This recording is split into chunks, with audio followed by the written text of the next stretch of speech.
Some updates for you today as to what we've got going on. We do have one reported fatality in Lowndes County from a tree falling on a vehicle. Other than that, there's a lot of minor injuries that have occurred, storm-related injuries. So we're certainly keeping the family in our thoughts. Hearts go out to that one family in Lowndes County. We're not releasing names at this time, ensuring that the next of kin have been notified and respecting their privacy. Currently, we have 2 shelters that are in operation with 44 displaced occupants. hoping to get them restored as soon as possible. As of last night, at the height of the storm, we had 277,000 customers without power. I'd like to say a huge thank you to our EMC and Georgia Power partners who've gotten out there today, overnight, and have really gotten after it. As of this morning, we were down to 77,000 Georgia Power customers and 30,000 in our EMC. So we've taken that number from 277 down to roughly 107,000 customers in one night, which is just an extremely incredible feat considering the roads that were still blocked, the debris, and the expanse of rural Georgia, which makes it difficult to get to those meters sometime. We're certainly proud of our partners with Georgia Rural Water Authority. They're currently responding to outages in Cook County, Berrien, Lanier, and Clinch counties with emergency generator service to make sure we get water restored as quickly as possible. As of this morning, we did not have any boil water advisories in place, which means we've been able to maintain pressures in the systems. We just needed to get more energy in there to get proper flow back. Something that happens a lot of times when we lose power is we also lose our cell phone towers.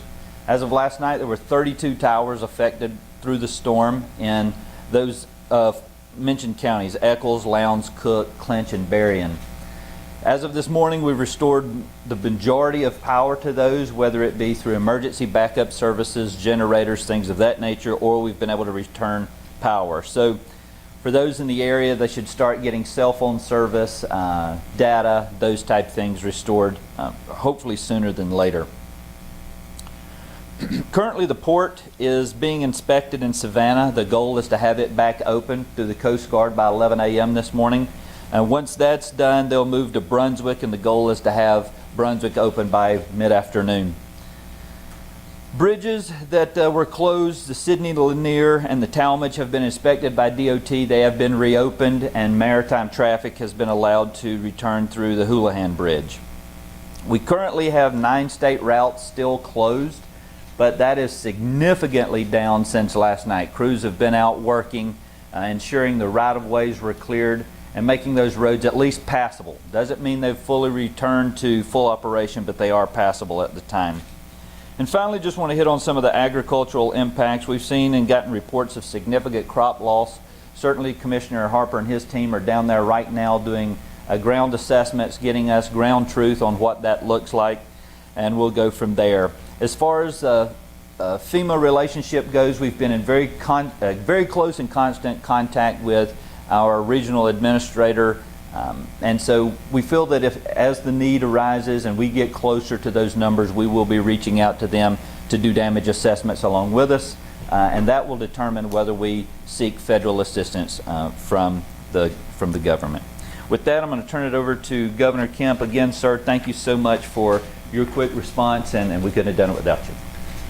Well, thank you, Director Stallings, and on behalf of Marty and the girls and I just want to offer our thoughts and prayers to the family of our fatality that we've had in the state and those others that are suffering. Also to the family of Sheriff Rogers, who was killed in the line of duty just a couple of days ago. It's been a tough week for a lot of Georgians out there.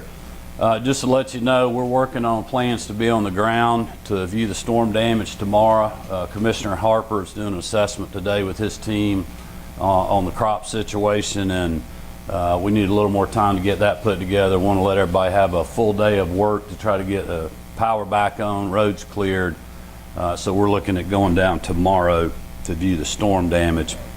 I just want to thank Chris and the team. They've done an incredible job. For those of you that were in the State Operations Center yesterday, you saw the state agencies working with our local partners on the ground, our private sector companies like utilities, rural water, and other that have worked throughout the night. Just an amazing response. They've gotten a lot done, and we know today with the weather clearing and getting a full day of daylight to be able to work, we're excited about that. And I just want to thank them for literally moving in right on the heels of the storm yesterday and working through the night.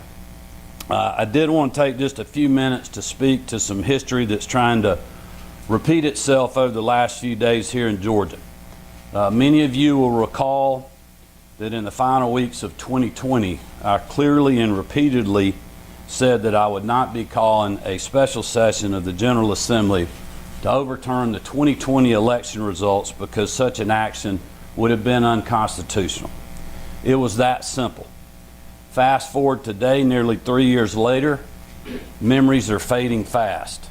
There have been calls by one individual in the General Assembly and echoed outside of these walls by the former president for a special session that would ignore current Georgia law and directly interfere with the proceedings of a separate but equal branch of government.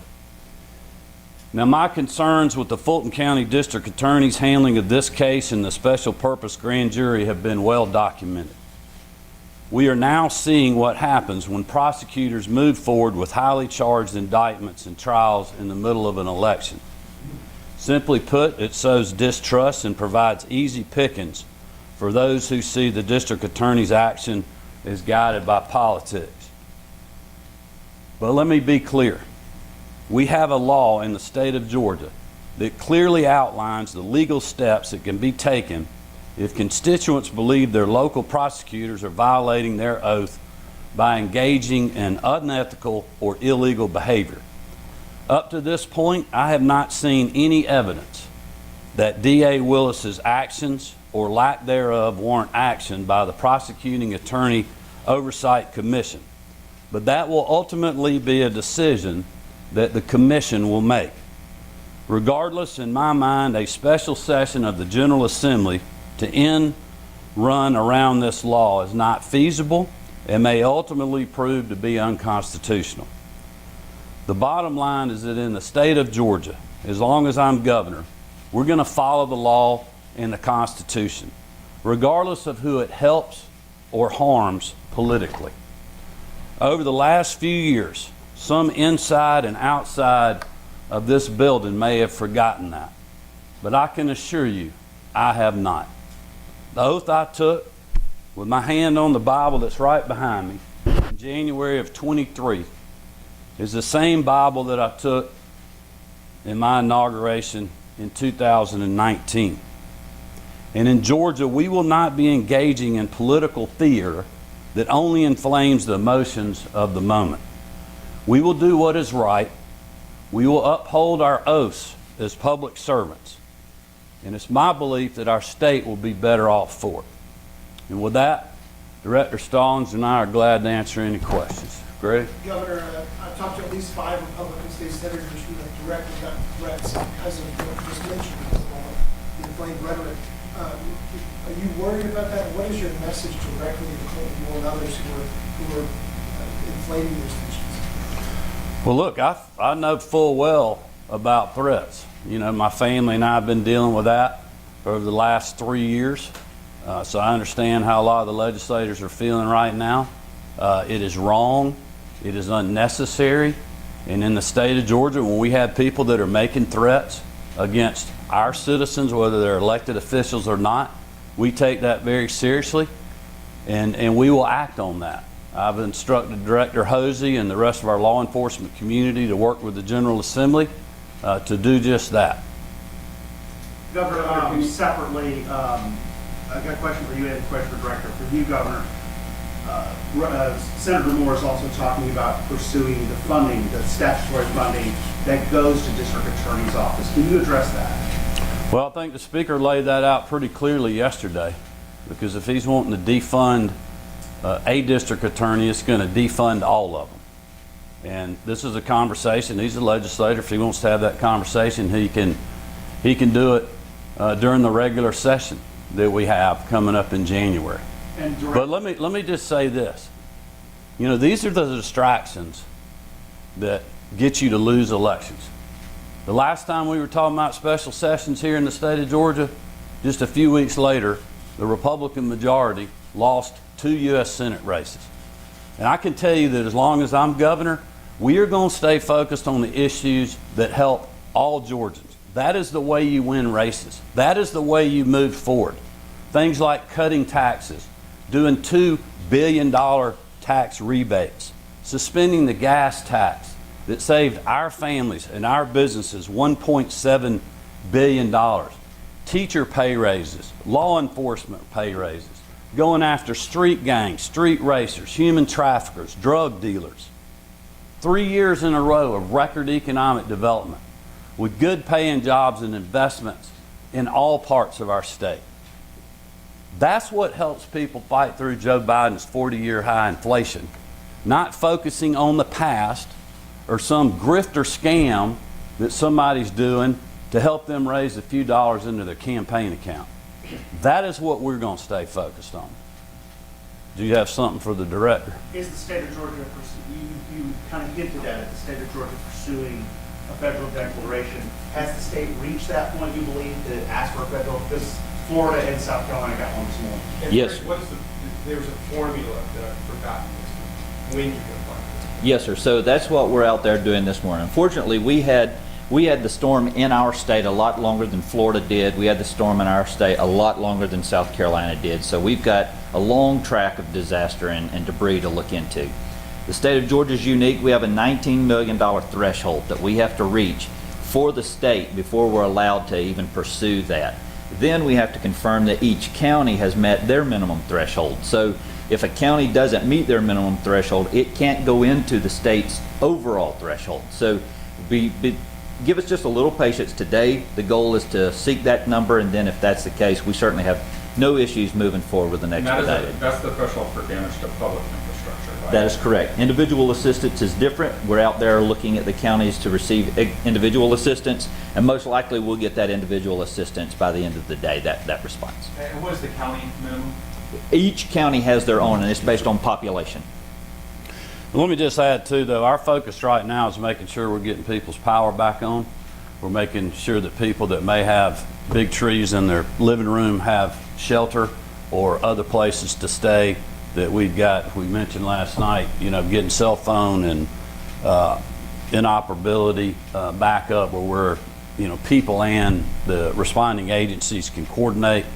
It's going to take us a little time to get these assessments done. I mean, we will work on them as fast as we can. As we mentioned, Commissioner Harper's on the ground today. Commissioner King is already focused on the insurance side of things, and I know Commissioner Thompson at Labor is also working with businesses got hurt, potentially for unemployment issues. And so, we have the whole state team responding and working with the locals. Chris always makes a great point. Remember, a lot of these locals, they're out there working, helping restore and do storm damage assessments for their local communities, and their own homes may be damaged right now. So we're working as fast as we can, and we'll do the assessments and keep you posted on that. Now, Governor, what's your message to those folks who are waiting for their cell service to come back that are dealing with damage in their living? Well, my message would be that, look, we are on the ground. We were on the ground as soon as the storm passed yesterday afternoon. I think you might want to give a little more detailed update on cell phones, because I think we've gotten a lot of the towers back up, right? Yes, sir. So originally, as I mentioned earlier, there were 32 towers. That number has drastically reduced down. Don't have a tower number, but there's nowhere now that we don't have overlapping service. So it might not be the primary tower that is down, but there is a connecting tower that's overlapping. So it might be sporadic, you might get dropped, but you will start getting service, so you can start reaching out those. And that's key, because a lot of times we live in a world now where most folks don't have home phone numbers anymore. And so cell service is extremely important. So we did start seeing an uptick in some of our 911 calls and things like that but that's a good thing, because that lets us know that we're starting to get the power and the cell phone service recovered. Governor Kemp, can you talk about the farmers? I know you mentioned you haven't gotten any calls by them yesterday. Have you heard anything since we've spoken after a touchdown in South Georgia? Not a tremendous amount, but I have gotten a few reports of people losing a lot of pecan trees. I know for sure one farmer in Eccles County had heavy damage to a lot of their center pivot irrigation. As you know, down there's a lot of vegetable crops, carrots and other things, as well as traditional row crop. And you think about big fields, big center pivot irrigation systems. They're very expensive, so that's a lot of damage that will add up very quickly. Certainly, I haven't really heard too much. I'll know more today when Commissioner Harper gets done, but I haven't heard too many reports about standing crops, be it cotton. Hopefully the peanuts will be all right since they're still in the ground, but we just don't know yet. We got a lot of irons in the fire right now with power, still clearing roads, and the initial task force are getting in there. Governor, you mentioned the DA oversight law earlier. Could you support any efforts at all, whether it be hearings, efforts to ensure funding, complaints filed to the DA Commission to reprimand on laws? Well, I haven't, as I mentioned in my remarks, I haven't seen anything legally that I think she's done. Now listen, politically, I think this has been drug out way too long. It sows distrust out there. You know, the legislature, they can have hearings right now. They don't have to have a special session. As you remember, they did that during the 2020 election cycle, and you had a lot of people going in a committee meeting, but they wouldn't go into a courtroom. So, you know, we can have those conversations, and the legislature can have them, but we just need to be honest with people about what we're dealing with, and not inciting people. I mean, these rules and laws work both ways for all parties, Republican, Democrat, or otherwise. And so you have to be very careful when you're in power in government not to abuse that power, because if you do, you set the precedent for the other side using what you did in the future against you. Governor, have you spoken with the Speaker at all after his letter, and also have you spoken with the Lieutenant Governor about all of these? Yeah, I have not spoken with the Lieutenant Governor specifically about this. Man, I just shot the Speaker a text yesterday afternoon. You know, I've spoke to him recently about some other issues. When you authorized that commission, you said you saw it as a tool, as a check on prosecutors who were soft on crime. Do you still see it as that? Well, I didn't authorize it. Let's be clear. This went through a legislative process. It's been talked about for several years now.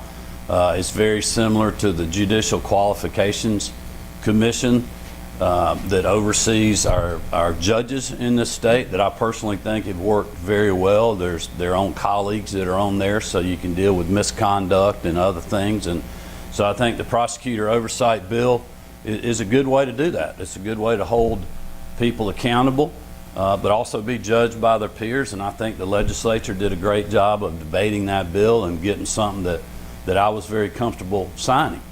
You know, I would note that the person that's raising this issue and pushing this issue voted against that bill. Governor and Dr. Stallings, it seems like that Idalia is, while serious, was less bad than either Matthew or Michael. Do you think that's a correct assessment at this time? Well, if you weren't in the path of it, it was. If you were in the path of it and you got a house in Valdosta or in Clinch County or Eccles County or Ben Hill or Berrien County, it was just as bad. I mean, I've had multiple people texting me in Valdosta saying that city will not be the same after the cleanup's done, and that it was as bad as anything they've ever seen. So we're fortunate, as I said yesterday, that this storm was a narrow one, and it was fast moving, and it didn't set on us. But if you were in the path, it was devastating, and we are responding that way. Thank you. Sorry, that was last bit. Thank you, everybody. Thank you. Come on.